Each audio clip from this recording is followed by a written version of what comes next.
ప్రపంచ పర్యాటకానికి మణిహారం ఆకాశ హార్మ్యాల నగరం దుబాయ్ ఇప్పుడొక విచిత్రమైన పరిస్థితిని ఎదుర్కొంటోంది. ఇరాన్ అమెరికాల మధ్య జరుగుతున్న యుద్ధం దుబాయ్ గగనతలాన్ని వేడెక్కిస్తోంది.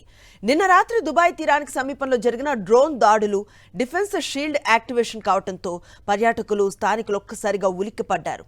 అత్యంత సురక్షితమైన నగరంగా పేరున్న దుబాయ్పై ఈ యుద్ధ ప్రభావం ఎలా ఉంది? పర్యాటకం వ్యాపార రంగాల పరిస్థితి ఏంటి?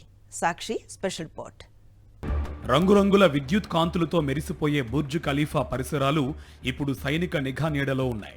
మార్చి 2026 ప్రారంభం నుండి మధ్యప్రాచ్యంలో మొదలైన ఘర్షణలు దుబాయ్ను డిఫెన్సివ్ మోడ్లోకి నెట్టాయి. గల్ఫ్ జలాల్లో అమెరికా నౌకల కదలికలు పెరగడం, ఇరాన్ హెచ్చరికల నేపథ్యంలో దుబాయ్ అంతర్జాతీయ విమానాశ్రయం వద్ద భద్రతను మునిపెన్నడూ లేనంతగా పెంచాయి. ప్రపంచంలోనే అత్యంత రద్దీగా ఉండే దుబాయ్ ఎయిర్పోర్ట్లో గత 48 గంటలుగా విమానాల రాకపోకల్లో తీవ్ర అంతరాయం ఏర్పడింది. భద్రతా కారణాల దృష్ట్యా పలు యూరోపియన్, అమెరికన్ ఎయిర్లైన్స్ తమ సర్వీసులను తాత్కాలికంగా నిలిపివేశాయి. పర్యాటక రంగంపై ఇది కోలుకోలేని దెబ్బతీస్తుంది. విలాసవంతమైన హోటళ్లు, మాల్స్ వెలవెలబోతున్నాయి. నిన్న అర్ధరాత్రి దుబాయ్ తీర ప్రాంతం వైపు దూసుకువచ్చిన 2 అనుమానాస్పద డ్రోన్లను యుఏఈ రక్షణ దళాలు గాలిలోనే పేల్చేశాయి. ఈ ఘటనతో జబల్ అలీ పోర్టు వద్ద కార్యకలాపాలు నిలిచిపోయాయి. తమ గడ్డను ఎట్టి పరిస్థితుల్లోనూ యుద్ధానికి వాడుకోనివ్వబోమని యుఏఈ ప్రభుత్వం స్పష్టం చేస్తున్నప్పటికీ భౌగోళికంగా దుబాయ్ యుద్ధ క్షేత్రానికి దగ్గరగా ఉండడం ఆందోళన కలిగిస్తోంది.